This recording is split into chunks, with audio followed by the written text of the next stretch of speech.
आज की क्लास में हम बायोलॉजी के चैप्टर कोशिका से रिलेटेड क्वेश्चन देखेंगे जो कि एग्जाम के पॉइंट ऑफ व्यू से काफ़ी इंपॉर्टेंट है। देखिए हमारे यहाँ पर पहला क्वेश्चन है, सेल नाम किस जीव वैज्ञानिक ने सर्वप्रथम दिया था। कोशिका को हम इंग्लिश में सेल कहते हैं। तो पूछ रहा है कोशिका का नाम किस वैज्ञानिक ने दिया था। तो यहाँ पर देखिए ऑप्शन दिया है फ्लेमिंग, ल्यूवेनहॉफ, रॉबर्ट हुक और ब्राउन।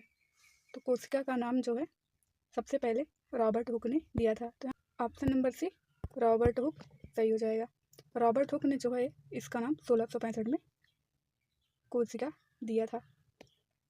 नेक्स्ट क्वेश्चन देख लेते हैं, कोशिका का ऊर्जा ग्रह किसे कहा जाता है। तो कोशिका का ऊर्जा ग्रह जो है माइटोकॉन्ड्रिया को कहा जाता है। माइटोकॉन्ड्रिया की खोज जो है 1886 में अल्टमान द्वारा किया गया था। तो यहाँ पर ऑप्शन नंबर सी माइटोकॉन्ड्रिया सही हो जाएगा। नेक्स्ट क्वेश्चन देख लेते हैं, कोशिका में प्रोटीन संश्लेषण कहाँ होता है। तो कोशिका में प्रोटीन का संश्लेषण जो है राइबोसोम में होता है। यहाँ पर ऑप्शन नंबर डी राइबोसोम सही हो जाएगा। नेक्स्ट क्वेश्चन देख लेते हैं, पादप कोशिकाओं का सबसे बाहरी आवरण क्या कहलाता है। तो पादप कोशिकाओं का सबसे बाहरी आवरण कोशिका भित्ति कहलाता है। कोशिका भित्ति जो है सेलुलोज की बनी होती है और कोशिका भित्ति केवल पादपों में ही पाई जाती है, ये पशुओं में नहीं पाई जाती है। तो यहाँ पर ऑप्शन नंबर बी कोशिका भित्ति सही हो जाएगा। नेक्स्ट क्वेश्चन देख लेते हैं, कोशिका को निश्चित रूप प्रदान करती है। तो कोशिका को निश्चित रूप या फिर उसको आकार जो है कोशिका भित्ति प्रदान करती है। कोशिका भित्ति जो है पादप कोशिकाओं को बाहरी आघात से भी बचाती है। यहाँ पर ऑप्शन नंबर बी कोशिका भित्ति सही हो जाएगा। नेक्स्ट क्वेश्चन देख लेते हैं, कोशिका द्रव्य में उपस्थित महीन, शाखित, झिल्लीदार और अनियमित नलिकाओं का घना जाल क्या कहलाता है। तो अनियमित नलिकाओं का घना जाल जो है अंतःप्रद्रवी जालिका कहलाता है। ये कोशिका झिल्ली के अंदर तथा केंद्रक झिल्ली के बाहर पाया जाता है। तो यहाँ पर ऑप्शन नंबर बी अंतःप्रद्रवी जालिका सही हो जाएगा। नेक्स्ट क्वेश्चन देख लेते हैं, प्रोटीन निर्माण का सक्रिय स्थल कौन सा है।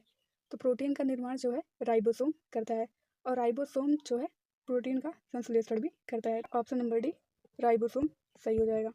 नेक्स्ट क्वेश्चन देख लेते हैं, कौन सा कोशिकांग केवल पादप कोशिकाओं में पाया जाता है।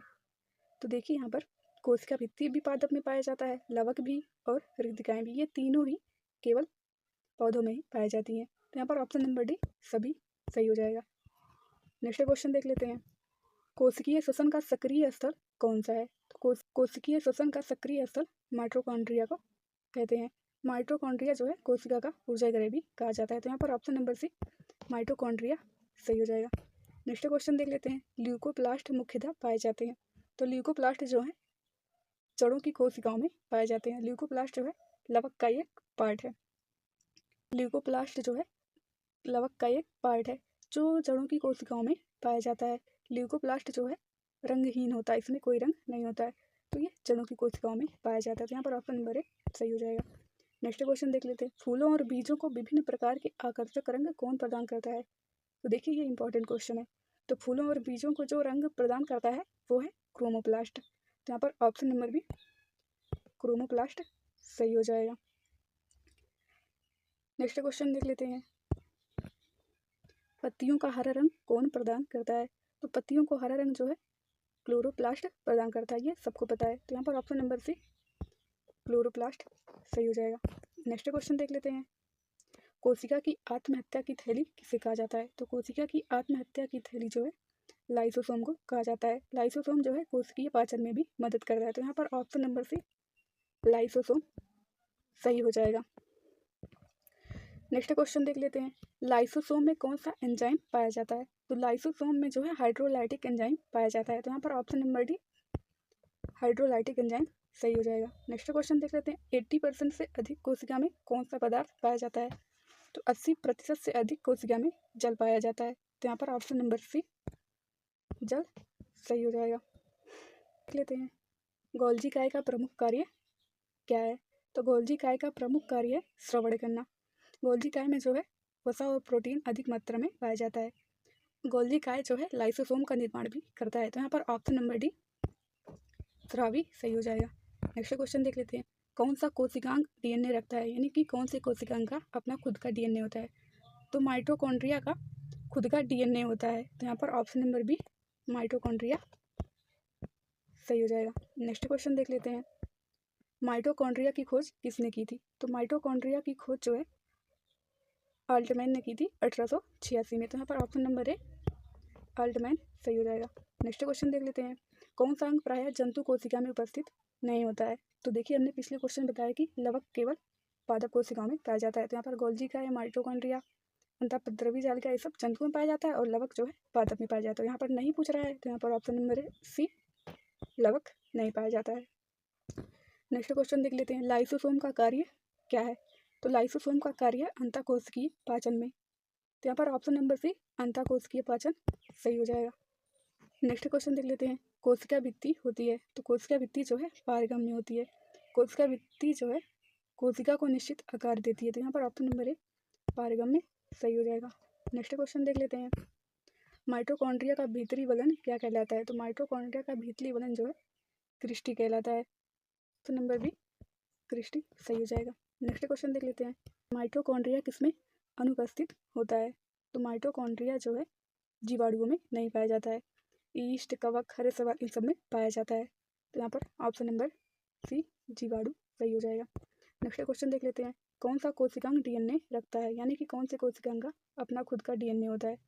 तो माइटोकॉन्ड्रिया का अपना खुद का डीएनए होता है। तो यहाँ पर ऑप्शन नंबर बी माइटोकॉन्ड्रिया सही हो जाएगा। नेक्स्ट क्वेश्चन देख लेते हैं। जीव द्रव्य शब्द का प्रयोग सर्वप्रथम किसने किया था? जीव द्रव्य शब्द जो है सबसे पहले पुरकंजे ने दिया था 1840 में। तो यहाँ पर ऑप्शन नंबर बी पुरकंजे सही हो जाएगा। नेक्स्ट क्वेश्चन देख लेते हैं। जीव द्रव्य जीवन का भौतिक आधार, यह कथन किसका है? जीव द्रव्य जीवन का भौतिक आधार है, ये कथन जो है जीव द्रव्य जीवन का भौतिक आधार है, ये कथन जो है हक्सले का है। हक्सले ने 1963 में ऐसा कहा था। तो यहाँ पर ऑप्शन नंबर सी हक्सले सही हो जाएगा। नेक्स्ट क्वेश्चन देख लेते हैं। न्यूक्लियस की खोज सर्वप्रथम किसने की थी?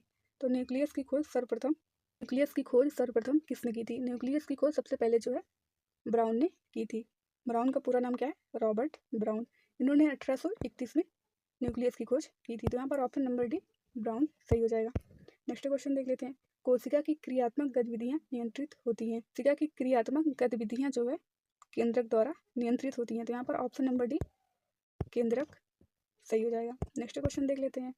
गुणसूत्र शब्द सबसे पहले किसने प्रदान किया? तो गुणसूत्र शब्द जो है सबसे पहले वाल्डेयर ने दिया। तो यहाँ पर ऑप्शन नंबर बी वाल्डेयर सही हो जाएगा। नेक्स्ट क्वेश्चन देख लेते हैं। अंतःपद्रवी जालिका की खोज किसने की थी? तो अंतःपद्रवी जालिका की खोज जो है पोर्टर ने किया था। तो यहाँ पर ऑप्शन नंबर बी पोर्टर सही हो जाएगा। नेक्स्ट क्वेश्चन देख लेते हैं, जो कि हमारा आज का लास्ट क्वेश्चन भी है। इलेक्ट्रॉन सूक्ष्मदर्शी की खोज किसने की थी? तो इलेक्ट्रॉन सूक्ष्मदर्शी की खोज जो है नॉल तथा रस्का ने किया था। तो यहाँ पर ऑप्शन नंबर ए नॉल तथा रस्का सही हो जाएगा। तो अगर आपको क्लास अच्छी लगी होगी तो क्लास को लाइक और चैनल को सब्सक्राइब जरूर करना, जिससे कि आप आगे की क्लास मिस ना करो। Thank you.